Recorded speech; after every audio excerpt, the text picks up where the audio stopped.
Thank you, Kathy. I feel very privileged to be here, and as I've shared with whoever will listen to me, I've never talked to this big an audience, so I'm a little terrified. I have a circle that Mansfield told me I can't go beyond. So, doing good. Okay. Anyway, welcome to our program. I work for the Alzheimer's Association, and this month I've worked for them for 9 years. Prior to that, for 9.5 years, I was an administrator at a facility, a memory care facility. So I've worked a lot with families, and I've worked a lot with people with the disease. So as we all get older, and if I didn't use Lady Clairol, I would be completely white. As we get older, our risk increases for developing Alzheimer's disease or a type of dementia. So as we get older, we start to worry a little bit more. We forget words, we can't place a face, we forgot to pay a bill, whatever it is, and we always think, oh, I hope this isn't the start. What we're going to learn is, when do we need to worry? What are some things that for us might be a red flag? When should we go to the doctor? Why should we go to the doctor? What else could it possibly be? I'm forgetting things. Does that always mean that I might have Alzheimer's or another type of dementia? We're going to learn these things, we're going to look at these things, and we're going to learn that we can be proactive. So the first thing we're going to do, is meet the Garcias. And this family will be kind of seeing her and their daughters throughout the program.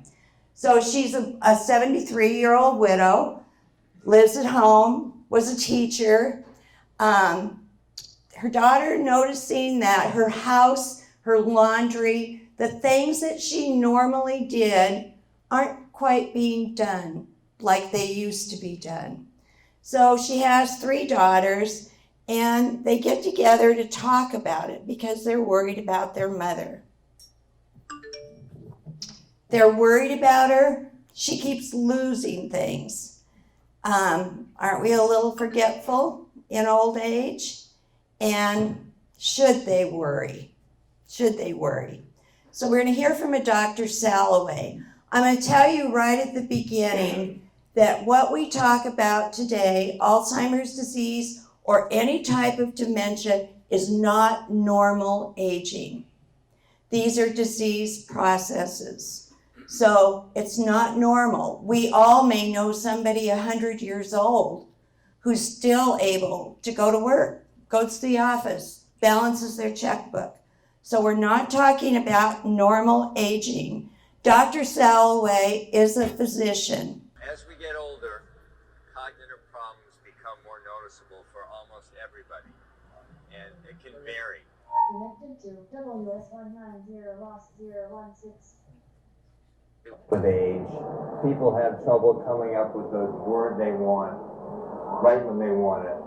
They have trouble remembering names, and they don't think quite as quickly. What's more concerning, or what might be the beginning of a memory problem, is people have a lot of trouble coming up with words or names, and it's happening more frequently, and the words or names don't necessarily come to them later. And then they start misplacing things, but not just once in a while, because we all misplace things, but more often. And it begins to interfere day to day. That should be a warning sign for people that this might be the beginning of a memory problem. Could everyone hear that?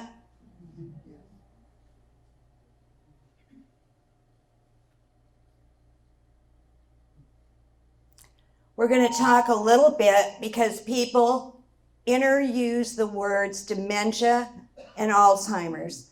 So we're going to talk a little bit about what is dementia. Dementia is the umbrella term for an individual's changes in memory, thinking, or reasoning. There are many possible causes of dementia, and Alzheimer's is the most common cause. Other causes of dementia are vascular dementia, which is marked by changes in the blood flow and the blood vessels in the brain. Dementia with Lewy bodies, identified by specific brain changes throughout the brain that include the buildup of a protein known as alpha-synuclein.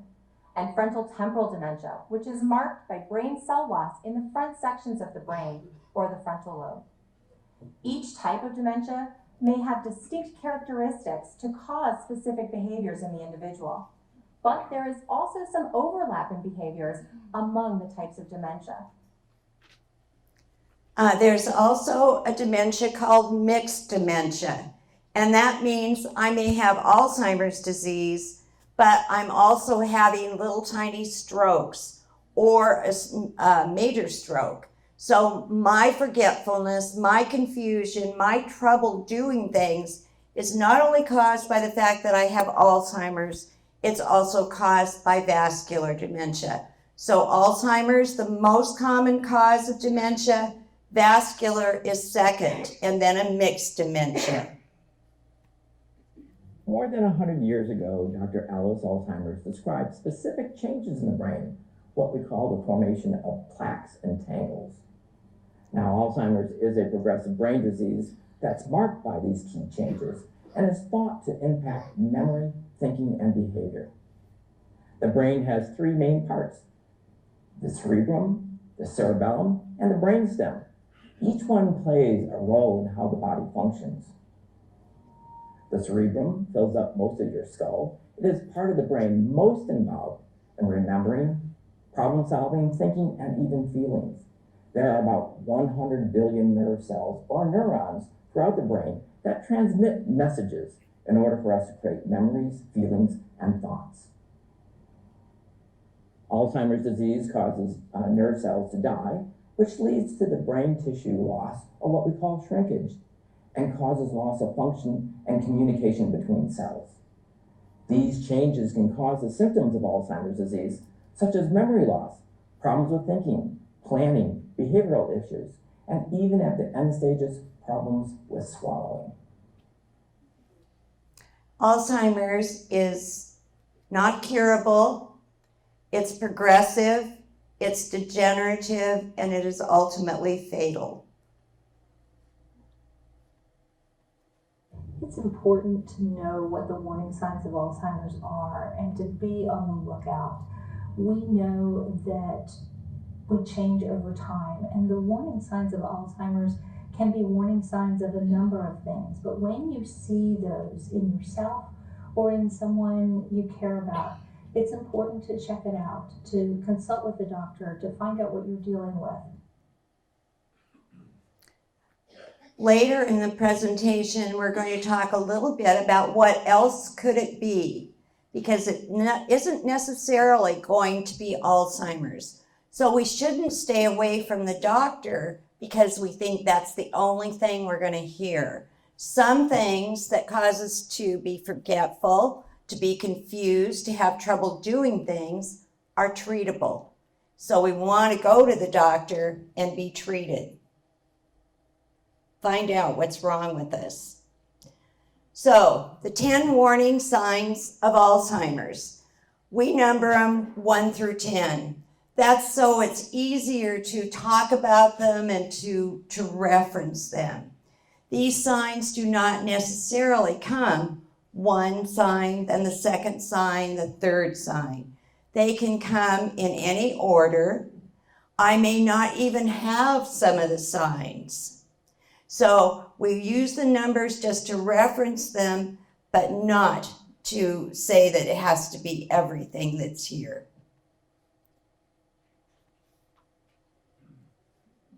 So, most common sign is forgetfulness, memory loss. People don't remember like they used to.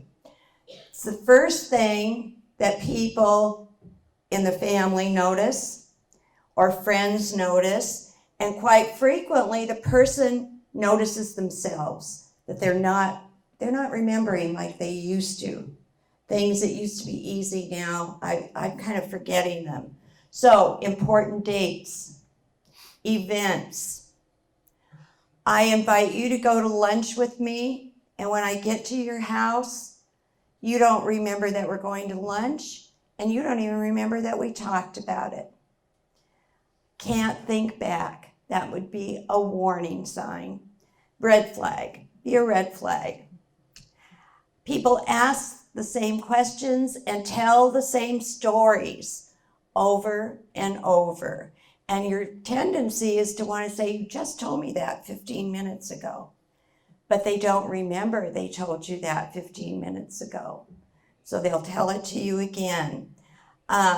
People rely more. Now, I don't know how many list makers there are in the room, but lots of people make lists. But lots of people do it to check off. Okay, got that done, got that done, got that done. People who start making lists because that's the way they're going to get to where they need to be with either tasks or going somewhere, they have to have it written down so they can refer to it. What's typical? Sometimes we forget a name. Sometimes we miss appointments, but remember them later.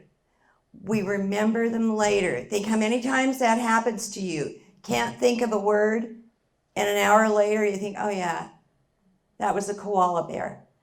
Comes to you, comes back to you. People who have a red flag maybe about this, it doesn't come back to them.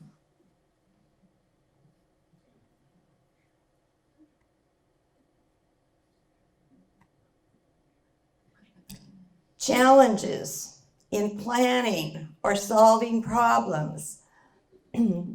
So, trouble following a familiar recipe. I made the same chocolate cake my mother made and my grandmother made. All of a sudden, I go to make it one day and I can't remember if it takes eggs. That would be a red flag. Trouble concentrating and trouble completing a task. So people are easily distracted or they quit. They just quit what they're doing. They can't concentrate. If we don't have a problem, we make occasional mistakes. We may forget to pay a bill. We may forget, oh, it was Maggie's birthday yesterday. I forgot to send her a card. We all have those kinds of moments. I was probably spending 4 to 5 times more time preparing for something than I did, say, 5 or 10 years ago. Because of I would lose my thought, I'd lose my focus, I'd get anxious, I wouldn't get to sleep. I was thinking I was in my sleep, I was thinking about what I was anxious about, which was what I was trying to remember, which was what I was trying to prepare, which I was trying to do. So it was really a vicious circle. So I was able to control it a lot, so that people wouldn't see things and that there weren't things to be seen. It's what was disturbing me was what effort I had to put into to do the things I used to do more easily.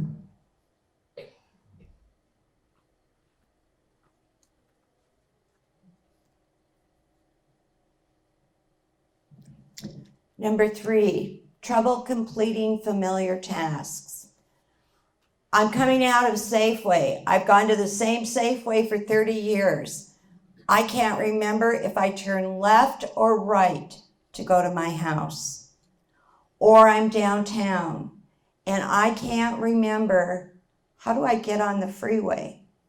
Confusion over things that we've done easily in the past that we didn't have a problem with. Organizing, maybe a grocery list, organizing a party, organizing a family get-together, organizing things. That's hard for us. Remembering the rules of a favorite game. I can no longer remember when I play bridge how to count. Or when I play pinochle, I may trump my partner's ace. Or when I go out golfing, I can't remember. So things that we have known how to do and we've been doing for a long, long time, now they're hard for us and we make mistakes. Okay, so people living with Alzheimer's or another dementia or have a warning sign, lose track of dates, lose track of seasons, get confused on seasons. This is not necessarily in the early stages of the disease. And with the Alzheimer's Association, we talk about early stage, middle stage, and late stage. So early stage, people are noticing this, getting diagnosis, and living for some people for quite a long time, very successfully, traveling and having a good life. But they have trouble understanding something if it's not happening immediately. So giving somebody a date in the future, we're going to go to Paris in 3 months, that might cause some anxiety and some misunderstanding. Well, how are we going to do that? Forget where they are or how they got there. How did I get here? Did I drive? Do I have a car? Go out to the parking lot, look for a car. But they didn't drive there. Their friend brought them. So remembering, and the funny thing is with this, is it's recent things that they're forgetting. So you forgot the phone call and the lunch date from yesterday. But you can tell me where you had dinner when you were 5 and went to the restaurant for the first time. You can tell me the old stuff, you just can't tell me what happened yesterday or maybe even this morning. So how did they get there? That's a recent thing. I just got here an hour ago, but how? I can't remember how I got here. What's typical? Forgetting what day of the week it is. Think about it. You get up in the morning and you think, what day is this? And then you think, oh, yesterday was garbage day. Today must be Thursday. We can think back to what yesterday was, what we did yesterday, and it orients us. Think of confusion. Think of confusion when you go to a motel. You're on a trip, you go to a motel, you get up in the middle of the night and think, where am I? Ever happened? Where's the bathroom? Because we forget where we are. But oh yeah, I'm in Portland. And we orient ourselves.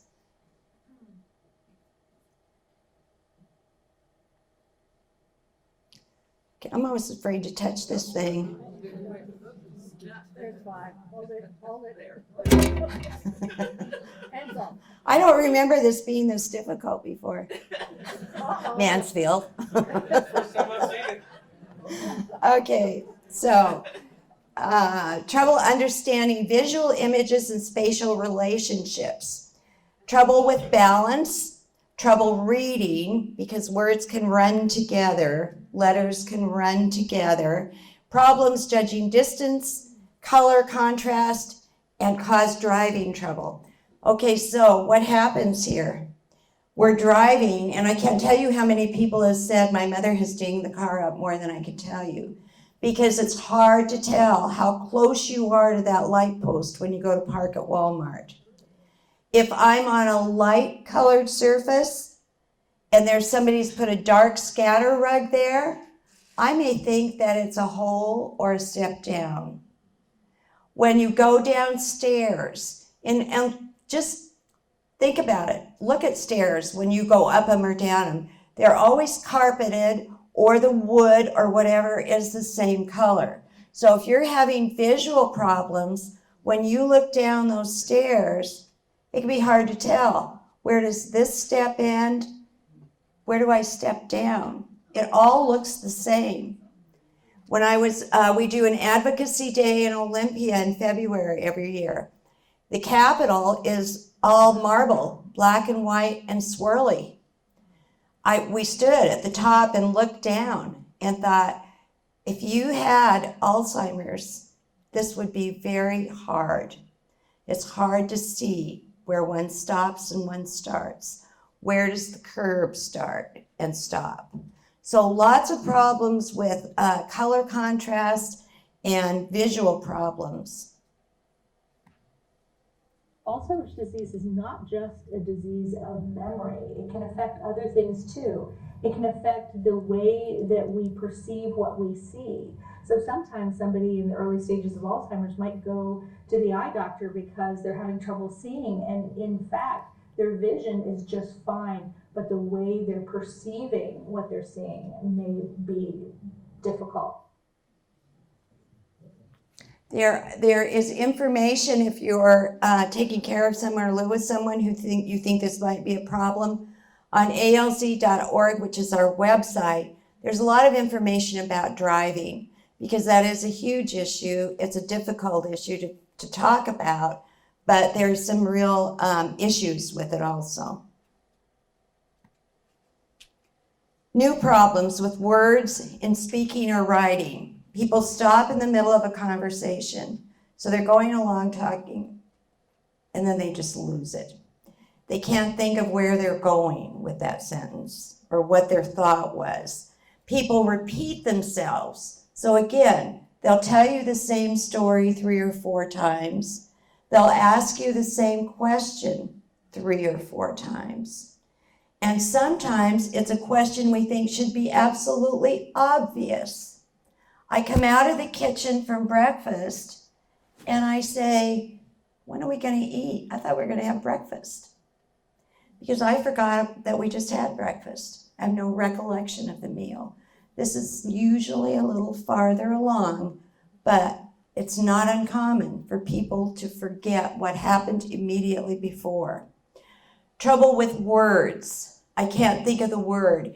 In one of our videos in a whole different program, there's a lady who works and she uses her computer. She types and sends emails plus other work. She said, I struggled with the word of and the word the. So it's not like you're struggling with a huge long word. It's the common word and the ones we use all the time. She struggled with spelling those. There's a movie called Iris. It's an old movie. It's a very, very good movie about living with Alzheimer's. And it's about Iris Murdoch, who was a British author. She developed Alzheimer's disease. Her husband was the family caregiver, her caregiver. And she was a writer. Words were her thing. And in the movie, they show her struggling to write the word puzzle. So it's a very real thing, and it certainly interrupts the activities of daily living. People have trouble naming a familiar object, or they use the wrong name. Gentleman I knew, I had a watch, and it had a much bigger face than this. And he came up to me and he said, "What's that plate say?" So he couldn't think of how to ask me what time it was, and he couldn't think of how to ask me, "What does your watch say?" So he said, "What's that plate say?" So they'll make up a word sometimes, or they'll use the wrong word for something. What's typical of all of us? Heavens, for me, it's finding the right word all the time. Can't think of the word, can't think of the word. And sometimes in our programs, I forget where I'm at. So that turns out to be normal. The other thing that I've increasingly been struggling with are words, which I've dealt with words my entire life, you know, as an avid reader, as a reporter, as a writer.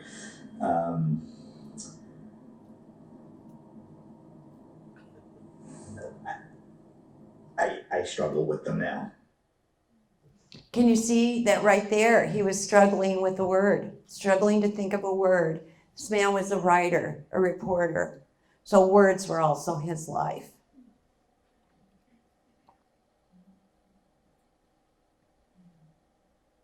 Misplacing things. People lose things. We all lose things. People who might have a problem or a red flag put things somewhere and they can't remember where they put them.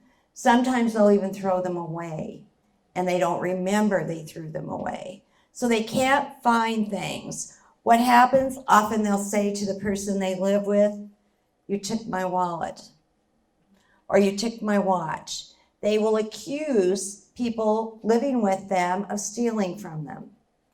And it's simply because they can't remember. Not only can they not remember where they might have put it, they don't even remember that they put it somewhere. So the whole incident is gone. So easier for me to say, you took my watch. Did you take my watch the other day? Than to admit I have no idea where my watch is or what I did with it, or even when I wore it last. No recollection. So we all lose things from time to time, but we're able to retrace our steps. So some people wonder if, if they lose their keys or their glasses or their purse, is that a sign of Alzheimer's? And one thing that I would say about that is for most of us, we might misplace something, but then if we retrace our steps, we can usually find it. We can usually remember. For a person with Alzheimer's, sometimes they're not able to retrace their steps. Sometimes that memory is just gone. And so when they do find their keys next to the phone because they got interrupted by a phone call when they were coming in and they set their keys down in an unusual space, so there they are next to the phone. If that happened to you or me, we'd probably remember, oh yeah, the phone was ringing when I came in the door. I put down my keys. The person with Alzheimer's might not remember. They might wonder who's moving their keys around because they never put their keys by the phone. So that's just a little bit of a difference in some of the dynamics with losing things and Alzheimer's.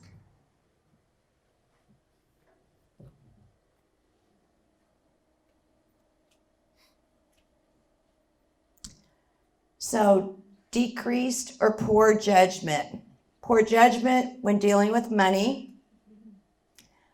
Don't pay bills, write checks and I don't have money in the bank.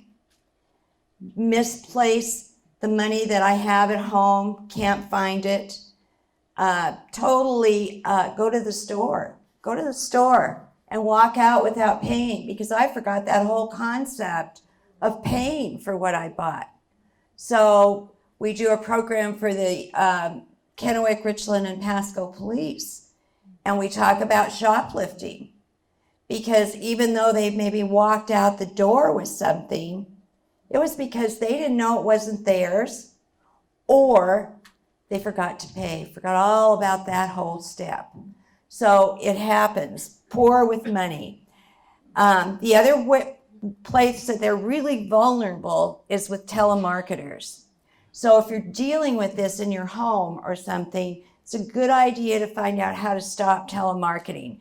Because if I get a call from the Boy Scouts or the Girl Scouts or the firemen or the policemen, people I trust, I'm very likely to write a check for $500 and I actually have 50 in my bank. Doesn't occur to me to see what I can afford. So they're very, very susceptible to scams and telemarketing. What would the rest of us do if we don't have a problem? Oh, we'll make a bad decision once in a while. Might not change the oil in the car. Might go to the casino and spend more than we thought we should. But once in a while, we make a poor one. The way I kept my house, I wouldn't say I was OCD, but pretty close to it. And all of a sudden, everything was okay with me. It's like, oh, it's a pile, I'm tired. So my dining room table usually looked like it was someone's office, because I always would say I would do it tomorrow. And then my bedroom, as far as clothing, I would just put it in a corner, put it in a chair. And all of this is just, I wouldn't say it looked like I was a pet rat, but really I was, because I never threw anything away. I always would say, I'll get to it, but I never did get to it. So just the way of my standard of living, it was actually decreasing. So what was happening? She was having to make decisions, and she was having to remember, what do you do with dirty clothes? What do you do with old newspapers? She was having to think back to previous habits and activities and the purposes, and she couldn't remember them. Now, this lady looks to me to be under the age of 65. So for our purposes, what we call that is younger onset Alzheimer's. Anybody diagnosed under the age of 65. We have a whole program for people diagnosed under the age of 65 because they may be in their 50s, they may be in their 40s, and there have been people diagnosed in their 30s. So they have whole different problems from those of us who might be diagnosed at 80 or 75 or whatever. They still have mortgages, they still have car payments, they have kids at home, kids in college, whatever. So we have a whole other program for them because of the unique situations they find themselves in, and many are still working.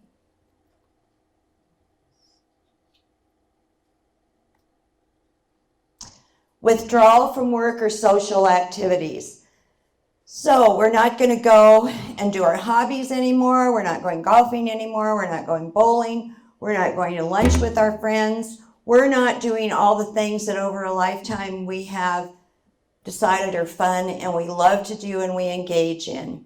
We're not keeping up with our favorite Seahawks or Mariners or whoever. I'm not very good at this football stuff.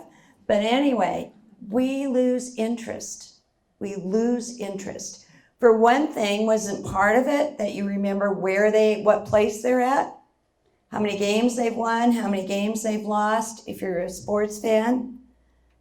Don't remember that anymore.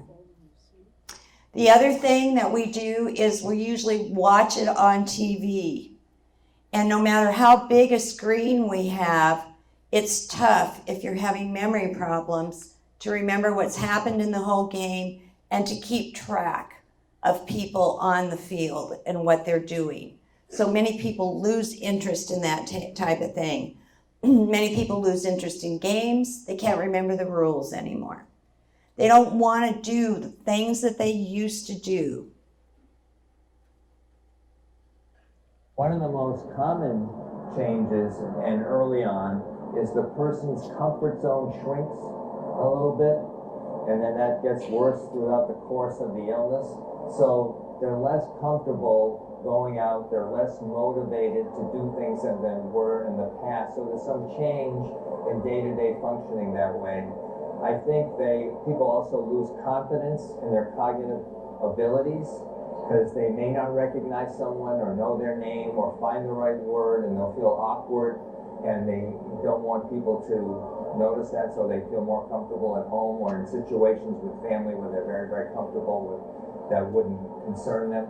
So people tend to withdraw a little bit and be less outgoing. That's can be one of the early signs of Alzheimer's. One of the things I tell family caregivers is because people who are forgetting and having trouble doing things tend to isolate. It's our job as a family caregiver to make sure that we don't do that, that we encourage going out, staying connected with our families, with our friends, with our communities. And if that means that we pick up as a caregiver a little more burden of doing a little more talking or decision making, it's so important for people to continue to get out of the house, not stay home and watch TV, not just stay in the room or not see anybody. So we actually have a program called Staying Connected for people with early stage memory loss and their care partner.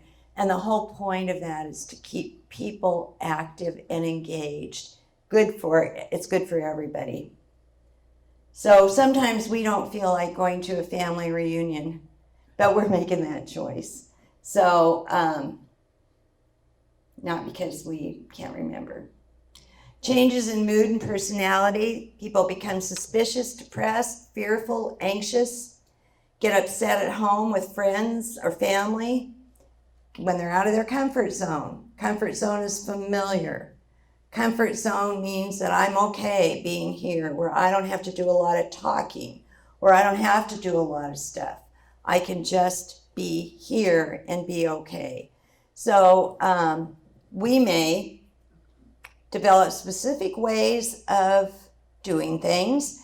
And I notice that as I get older, this is more true, then we get irritated when somebody changes it, because we know where the salt is.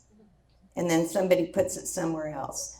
But we like our routines. But it's not that we can't still find the salt. But someone who is having memory problems and these issues really can't find it. So changes in mood, changes in personality, people become depressed. I think that in the early stages, when people kind of realize there's something wrong, or maybe they've gotten a diagnosis, there's a period of grieving, a period of feeling very sad, and the risk of becoming depressed is very high. Another early sign of Alzheimer's or dementia is subtle changes in behavior. So all of a sudden, the family may notice the person is more easily irritated, or more impatient, or a little moody, or have a shorter fuse, or more anxious. Now, there's lots of things that can cause that, but often that can be an early symptom of Alzheimer's or go along with the early symptoms of memory loss. Now, one thing we do as family members is that we tend to want to set things right for people. So if they think that we were supposed to go to Safeway this morning, but there was no plan for it, but they insist there was, we argue. We say, no, we weren't going to go. Or if they think we're going to Seattle this weekend and there's no plan, we argue. One of the things that happens when we argue, and this is tough if we don't have any idea that it may be early signs of dementia, but arguing with a person just escalates the situation because how they see it is how they see it. So sometimes, when we want to be sure they know what's going on, we do that. Excuse me. Question? Yes. Can I jump in with a question? Absolutely. To go back to number 9, if I don't ask now, I'll forget. So if someone is feeling less comfortable going out, do we want them to keep going out and interacting because we think that's the right thing for them? Or is it better to kind of segueing into number 10? Is it better to let them stay at home because they would become less anxious if they stayed home? So how do you balance that? Okay, the question is for everyone, is that if someone is more comfortable staying at home, do we kind of keep that comfort area there for them? Or do we encourage them to go out? Do we encourage them to do things? Is that kind of...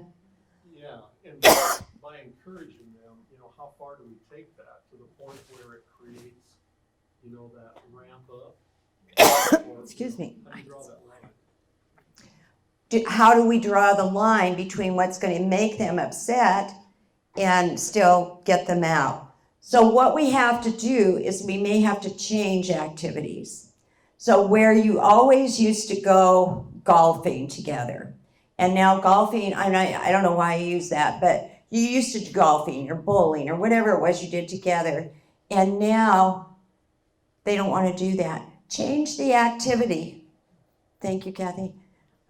Instead of going, let's not even bring that up. If that seems to be an area where people get anxious, let's not even bring that up. We'll find another activity where we can go out or where we can interact with friends that doesn't involve anything stressful like that. So instead of going bowling, maybe we go to a movie. Or instead of going bowling or golfing, maybe we go to lunch. Maybe we do some other activity. Maybe we take a walk. Maybe we take a hike. And so we change the activity from the one that was stressful to where we're still going out, we're still seeing friends, but it's not as stressful an activity. Instead of having 10 people over for dinner, we have 4 or another couple. We change it so it's comfortable, so that you're not feeling stress, but we're still doing things. So maybe we go to a church service at 10 o'clock in the morning that's packed. Find out if there's a church service where not that many people go, and we can go to a later one or an earlier one or something. So we change the activity. What we don't want people to do is just stay home. Stay home, just watch TV, just. Now, a lot of people, it takes a lot of urging.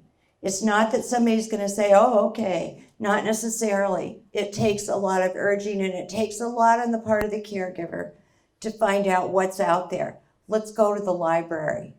There are some places we can go that aren't so threatening because there are not so many people there, and they're not apt to really engage us or expect a lot from us. Does that answer? So, interpreting signs and deciding the next steps. These are Garcia's again. Warning signs. Everybody see that? How do we know if it's serious enough to see a doctor? So, Dr. Salloway again. Memory is not all or none, especially when there are early symptoms or signs. So on a good day, people might function very well and not really even, no one notices there's a memory problem. But on other days, especially if they're tired, then things become more noticeable. So memory is variable. It's not all or none. And then there are different types of symptoms that develop for each person. So some people may have trouble with language, may have trouble with organizing themselves, may have trouble navigating while driving, and other people don't have the same symptoms. So you don't have to have every symptom of Alzheimer's to be concerned. And I think the most important thing is determining what has changed from that person's normal level of functioning. And usually people have a pretty keen sense of, what they can normally do well. And then when either they or the family notice that there has been some change from that usual pattern of functioning, that should be a warning sign to people. But they don't have to check up all the boxes. And it won't necessarily, like you said, happen every day. I may have had a big warning sign to my friend, and then nothing else for maybe a week or two. Nobody notices anything, and then bam, another one. So the 10 signs are a guide to identify problems that may be related to Alzheimer's or possibly another type of dementia. People's experience may involve one warning sign or multiple signs. They don't have to have them all, but if you notice these things, it's time to think about seeing a doctor.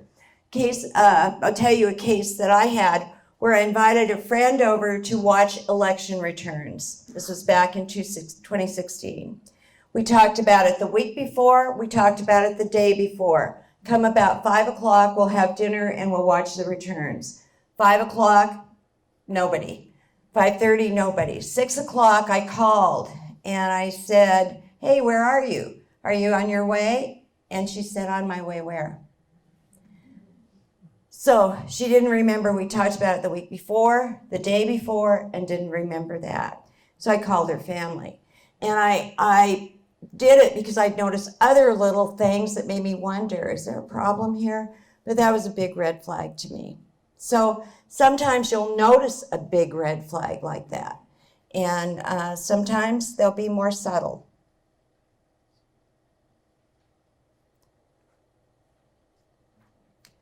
Early detection.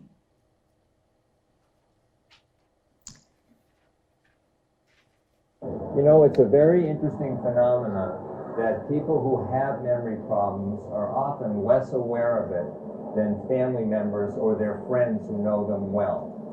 One of the reasons for that is our ability to monitor ourselves, which is an important part of brain function, decreases when we start having memory problems. Not in everybody, but commonly, and more than half the people with memory problems.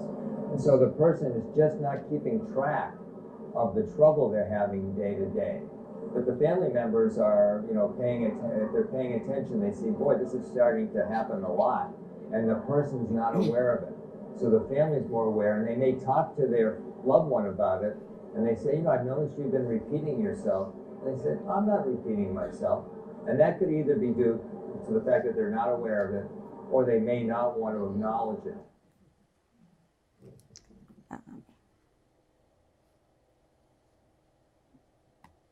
I was so adamant about what was happening to Daryl. I wasn't sure. I didn't know. And this wasn't the person that I know.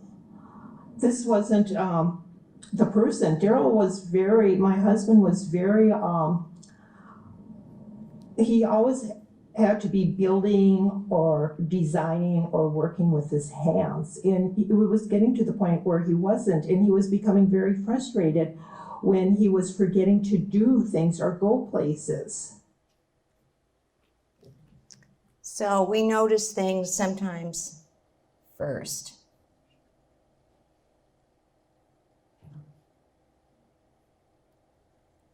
What should you do if you notice changes in someone? So 10 steps to approach, and we're going to have to kind of go fast. Usually this is a 2-hour program, you guys. So we're okay. What changes in memory, thinking, or behavior do you see? Notice them. When it becomes a pattern or you're noticing it more and more often, write it down, because you will forget. And when you do make the doctor's appointment, the more documentation you have for the changes that you've noticed, the better. So write it down. And you won't be writing the first ones because you will think what was that? Find out what else is going on. Hospitalization, death of someone near and dear to them, a spouse, a child. Many of these things, depression, can cause similar symptoms to this. So find out what's going on. Did they move? Are they new to the Tri-Cities from Boston? Find out what's going on and write that down. Learn about the signs and the benefits of an early diagnosis. And I'm going to just give you a couple off of this sheet. Resolves anxiety. People may be wondering, what the heck is going on with me? Once they get a diagnosis or go to the doctor, they at least know what they're dealing with. Identifies treatments that might be of benefit and starts that treatment early. Allows time to plan for the future. If everybody in this room has a power of attorney, a living will, and an advance directive, raise your hand. Pretty darn good, really. Many people don't. So this gives you time to plan those things, to get all those things in order, your financial affairs in order. Provide the physician with changes that have occurred, signs of the disease beyond memory loss, personality changes, and a list of all the medications the person is on. Ask your neighbors, ask your friends, ask other family members, because they probably noticed things that you haven't noticed, just like I noticed with my friend. If I hadn't called, her family never would have known that happened to her. So talk to people that you know and see, just, have you noticed anything that I'm kind of worried? Have you noticed anything? Have a conversation. And who's going to be part of the conversation? The person with the signs. Yeah. Maybe other family members, and maybe you want to talk to other family members before you talk to the person so that you kind of have an idea of how you're going to approach this. Don't have the conversation at a restaurant. Have it in a good setting. Have it when everybody's rested, when nobody's stressed. Don't have it at a time when you've got the whole family there, because the first conversation is going to be harder, and to have a whole family gathering might be too much. So pick a time and pick a place. What are you going to say? I've noticed some things. And maybe you've already said this, but I'm worried, I'm concerned. And there's so many things that this can be: forgetfulness, confusion, inability to do things. thyroid, B12. I think they even mentioned them on this video. It might be something else. So let's find out what it is and get it treated. Go with them to the doctor. And you might have to talk more than one time. Reach out for support. Alzheimer's Association, alz.org is our website. There are cards back there for our 800 number that you can call day or night, 24/7. Can't sleep at 3 in the morning. Somebody's awake back there. It's in Chicago. You'll be talking to a professional. So call, ask questions, reach out for help. Do not feel that you have to just suffer in silence or by yourself. There are people who care, people who want to help, and people who will do anything to help you in any way they can. Please reach out.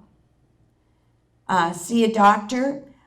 You'll start probably, I've got 5 minutes, probably with your family physician.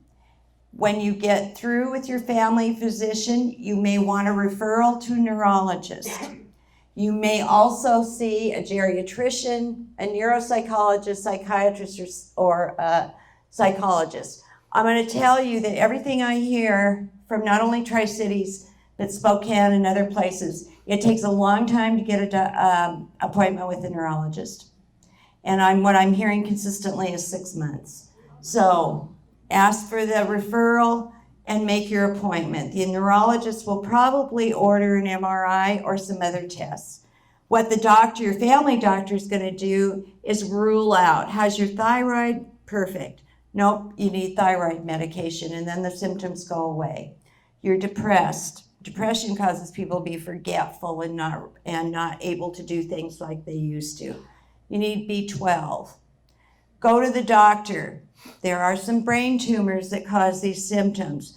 Don't be one of those people where the doctor says, I wish you would have come 6 months ago. Go to the doctor. Don't be afraid. Don't be afraid to go. Go find out whatever it is. If it's Alzheimer's, better to know early. It's not going to get any better by waiting. So go to the doctor and then reach out. Oops. Is that the end? According to that, it says Okay. Evidently, I don't think that's the end, but I know. Never mind. You see how easy it is to be forgetful. Okay. So go see a doctor. I need to. I actually have an appointment on Monday. I'm going to bring this up. Okay. There are a number of benefits in early detection of Alzheimer's. For one thing, a person is able to have a voice in what happens next. They can make plans. They can live life more on their own terms. They can also make plans for the future, financial plans, care plans. They can let people know what they want, which can be a real gift later on. It also allows time for families to make plans and to make decisions about who can do what and figure out care and those kinds of issues. Also, the treatments that are available for Alzheimer's don't cure Alzheimer's. They don't slow down the disease, but they do help with symptoms. And it seems as though they tend to work better the earlier a person is able to use those. So that can help too. Some people are interested in clinical trials. Clinical trials allow people to have access to treatments that aren't available yet. And for some people, that can be a really important thing to pursue.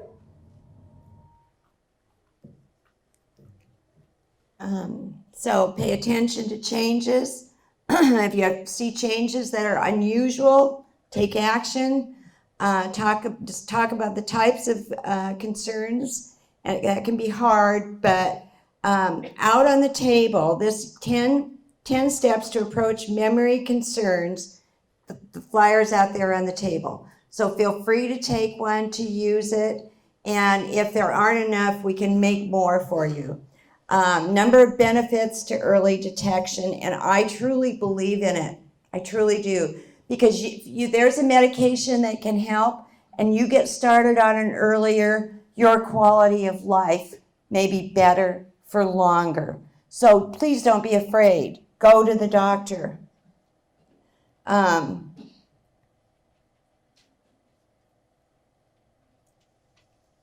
Oh, here's a question, a quiz. No way to diagnose Alzheimer's disease? True or false? It's false. That's right. There are lots of tests. We live in a fortunate time because there are tests. The other thing is we know so much more about it that I think we are better to people who have the disease. We know how to talk to them. We know how to manage some of the behaviors. So while there's no good side to this, for us, we do better. I am at my time limit. So going to the doctor is going to be like every other doctor's visit, blood pressure, all the tests and everything. And I'm hurrying through these. Call the Alzheimer's Association. And it is 1 o'clock, you guys. So I appreciate you coming. You've been very kind, great audience. Thank you so much. I was terrified, but you got me over it.